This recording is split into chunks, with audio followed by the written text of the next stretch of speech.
మీరు bus ఎక్కారనుకోండి, bus ఎక్కడానికి ముందు ఏం చేస్తారండి?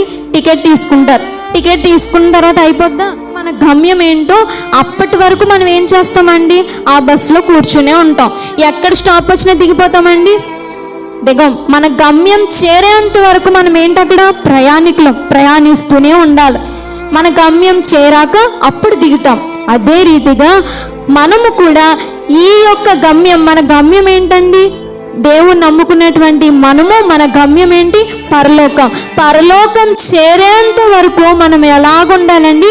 ప్రయాణికులుగా ఉండాలి. ఈ ప్రయాణంలో ఎన్నో ఉపద్రవాలు ఎదురవచ్చు. ఎలాంటి పరిస్థితులు ఎదురైనా, కష్టమైన, నష్టమైన, ఇబ్బంది అయినా, బాధ అయినా, కన్నీళ్ళైనా, ఎలాంటి పరిస్థితులు వచ్చినా, మరణమైనా, మన ప్రాణం ఉన్నంత వరకు, అంటే మన కంఠంలో ఊపిరి ఉన్నంత వరకు, మన ఊపిరి ఆగిపోయేంత వరకు కూడా యేసయ్యను మనము విడిచిపెట్టకూడదు.